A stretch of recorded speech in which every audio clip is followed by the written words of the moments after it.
Hello, and welcome to this episode of the Health Data Ethics Podcast. I'm your host, Jenny Owens, and I'm back with some thoughts on artificial intelligence evaluation in the healthcare space. And it took me a bit of time to come up with this episode, so I apologize that there was no episode last week.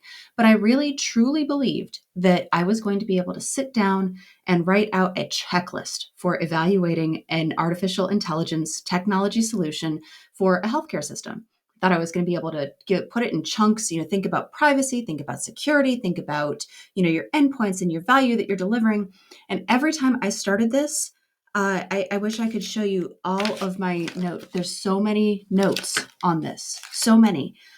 So every time I started to think about this, I started to spiral until what I had was truly like like a 90-minute lecture on how to start thinking about AI in the healthcare space. And even then, it was just how to start thinking about AI in the healthcare space.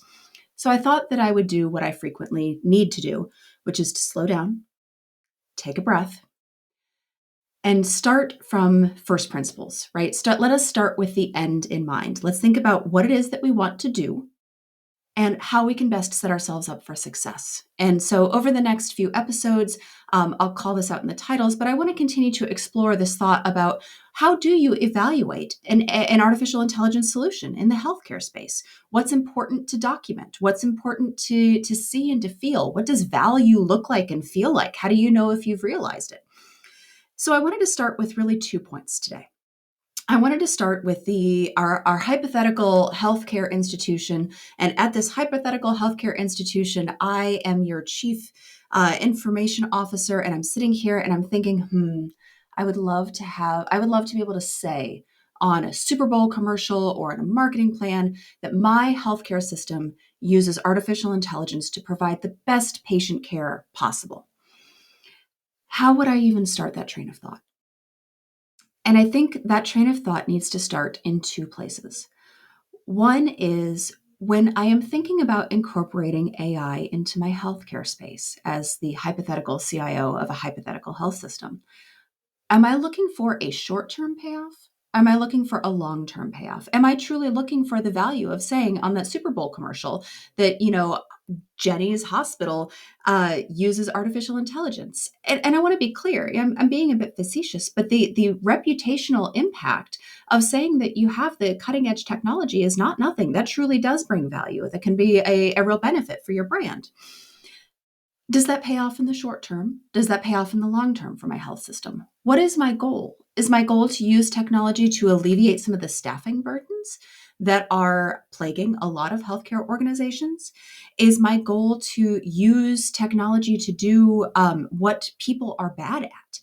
And that's really my second point that I want to think about for as I'm thinking about artificial intelligence.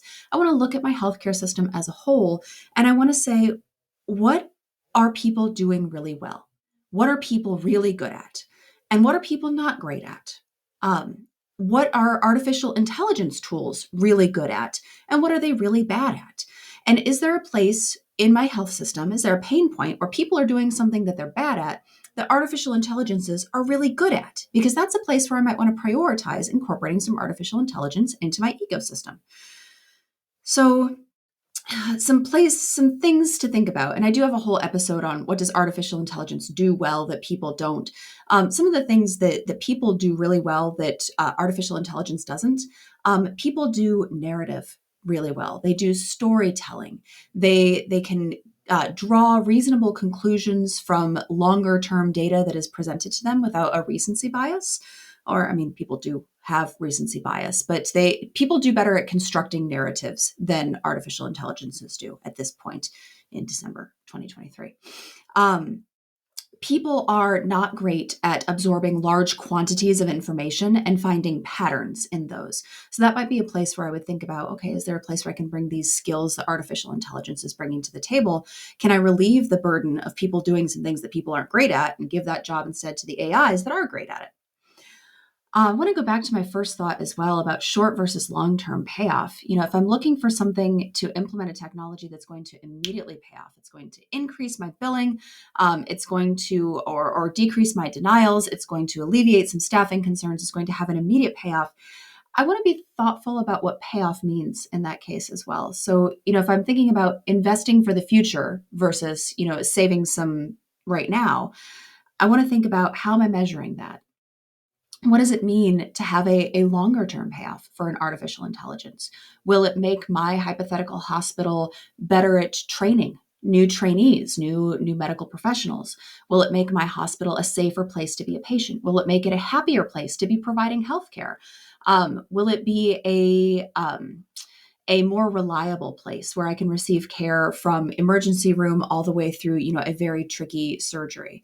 So these are all some things to think about. I don't have solid answers, and I certainly don't have the checklist that I had hoped to when I first started developing this content, but I'm really looking forward to continuing this conversation. If you've got thoughts, I would love to hear your comments.